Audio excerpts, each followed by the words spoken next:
नमस्कार, मैं कविता आज आपके बीच में एक ऐसी साखी लेकर आई हूँ, एक ऐसी स्टोरी आप लोगों के बीच में लाई हूँ जिसको सुनकर आप आज के जो युग का जो चल रहा है समय, कलयुग का जिसको हम समय कहते हैं, और इतना भयंकर चल रहा है कि आसपास आप सब जगह देख रहे हैं, कहीं युद्ध हो रहे हैं, कहीं कोई परेशानी, कोई तकलीफ, कहीं लड़ाई झगड़े, कहीं कुछ, ये सारी चीज़ें चल रही हैं। ये सारा कारण क्या है? एक क्रोध, एक आपसी द्वेष और क्रोध एक ऐसा है जो कि एक इंसान को, एक पृथ्वी पर रहने वाले जितने भी हम व्यक्ति हैं, कोई भी है, चाहे वो इंसान हो चाहे वो जानवर हो, द्वेष के कारण, क्रोध के कारण अपना और अपनों का नुकसान करती हैं।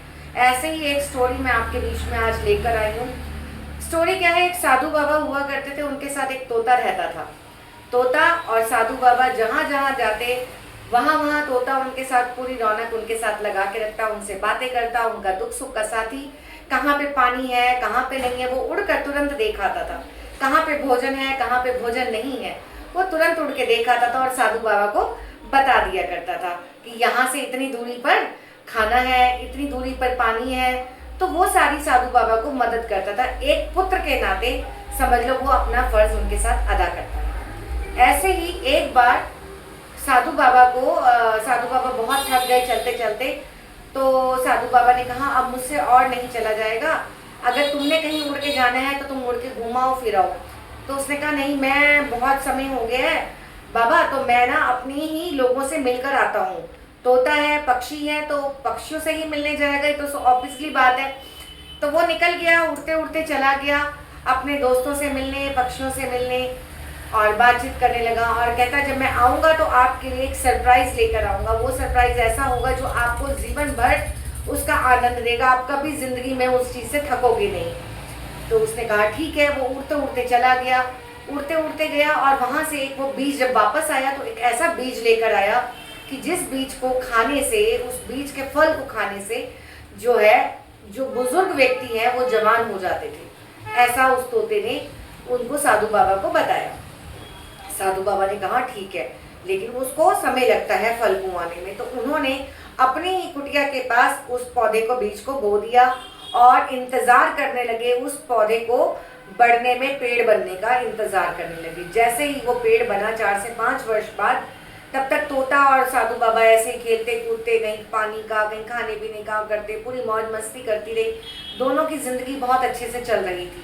ऐसे ही जब वो पेड़ बड़ा हो गया, जब उस पर फूल और फल आने लगे, तो एक दिन क्या हुआ, साधु बाबा बैठे हुए थे अपनी कुटिया के बाहर और उन्होंने देखा कि भाई एक पेड़ से फल नीचे गिरा है। तभी एकदम वहां पे एक कुत्ता आ गया और उस कुत्ते ने उस फल को खा लिया। जैसे कुत्ते ने फल को खाया, कुत्ता वहीं ऑन द स्पॉट डेथ कर गया। साधु बाबा घबरा गए कि ये क्या हो गया, मैंने तो अच्छा हुआ ये फल नहीं खाया, मेरे को तोते ने इसका मतलब झूठ बोला है कि भाई इस फल को खाने से जवान हो जाते हैं, मेरा बुढ़ापा खत्म हो जाएगा, मुझे जवानी आ जाएगी। ऐसा कैसे हो सकता था? ये तो मुझे मारने की पूरी तैयारी में था। अगर देखा जाए तो तोते को साधु बाबा को मारने से क्या मिलता? कुछ नहीं मिलता, मगर समझ की कमी और क्रोध आ गया।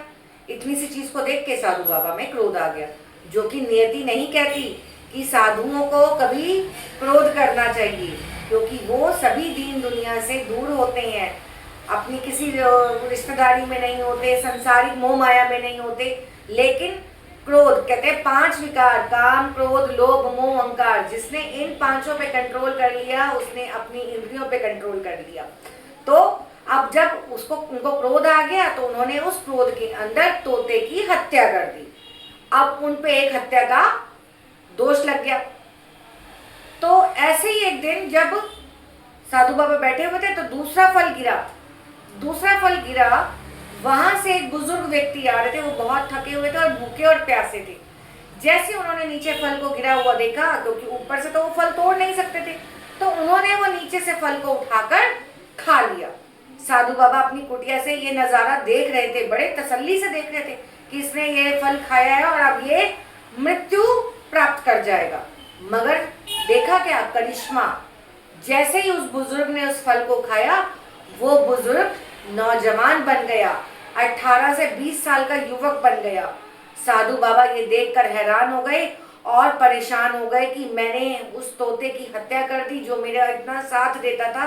मैंने बहुत बड़ा पाप कर दिया और मैं उस पाप का भागीदारी बन गया। फिर साधु बाबा ने उस फल को खाया और वो जवानी उनको आई और उन्होंने तोते को बहुत दुआएं दी और बहुत याद किया और उसको याद कर करके वो बहुत रोए। कहती हैं कि हम सामने वाले की बात को सुनते नहीं हैं, उसका इंतज़ार नहीं करते कि क्या वो बात कहना चाहता है, कैसे हम उसकी बात को आगे रख सकते हैं, अपनी बात को समझा सकते हैं। कहते हैं जहाँ कहीं भी कोई झगड़ा हो, कभी हमारे मन में कोई मन मुटाव किसी का आ जाए तो वो बात करके उस समस्या को हल करना चाहिए। इंतज़ार करना चाहिए कि कब हम आपस में बैठ के उसका समझौता करें, उसका अपने मन मुटावों को दूर करें, अपने द्वेष को दूर करें। क्या पता ईश्वर ने हमारे लिए कितना अच्छा सोचा है, कितना अच्छा हमारे लिए करने का विचार किया हो और हम थोड़े से क्रोध में आकर उस अपॉर्चुनिटी को, उन चीज़ों को खो बैठते हैं। हमें वो साधु बाबा नहीं बनना, हमें वो तोता भी नहीं बनना, हमें ऐसा इंसान बनना है। तोता तो बनना है लेकिन तोता ऐसा नहीं बनना जो कि साधु बाबा की सेवा करने में लगा और अपने आप का बचाव भी नहीं कर पाया। क्योंकि ये कलयुग का समय है। जब हमारे साथ कोई गलत करे, कहते हैं कि कोई गलत करता है तो हम उसके साथ हम भी बहुत बुरा सोचते हैं कि हम भी उसके साथ गलत करें, पर ऐसा नहीं है। कहते हैं हमारे कर्मस जो है वो हमें लौट कर हमको मिलते हैं। हम जैसा करेंगे वैसा हमें मिलेगा, वैसा हमें भरना पड़ेगा। तो अगर हम अच्छा कर रहे हैं तो हमें अच्छा ही मिलेगा, मगर हम बुरा कर रहे हैं तो हमें बुरा मिलेगा। ये हमारी नियति कहती है, हमारे ग्रंथ में लिखा गया है, हमारे ग्रंथों में भी ये चीज़ लिखा है, जैसा हम बोएंगे वैसा हम काटेंगे। परंतु आज का युग कलयुग है। एक बार चोट खाओ, दो बार चोट खाओ, तीसरी बार चोट खाने की इतनी इंसान की हिम्मत नहीं होती। तब आपको सावधान होने की ज़रूरत होती है, समझदार बनने की ज़रूरत होती है, अपनी चीज़ों को समझकर आगे बढ़ने की ज़रूरत होती है। तो हमें उन पांचों विकारों को कंट्रोल में करना है। क्रोध पे, काम, क्रोध, लोभ, मोह, अहंकार, इन सब पे हमें अपना कंट्रोल करना है और चीज़ों को समझना है, बातों को समझना है। समझकर अपने परिवार को, अपने बच्चों को, अपनी घर गृहस्थी को, हर चीज़ को संभालना है, मैनेज करके चलना है। क्योंकि ये समय अब क्रोध का नहीं है।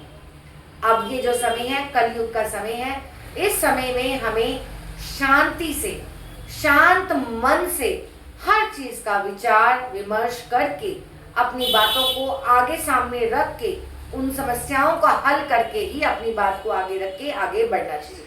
उम्मीद करती हूँ आपको ये साखी पसंद आई होगी। इन्हीं शब्दों के साथ ओम साई राम, जय माता दी। नवरात्रों की आप सभी को बहुत बहुत शुभकामनाएं।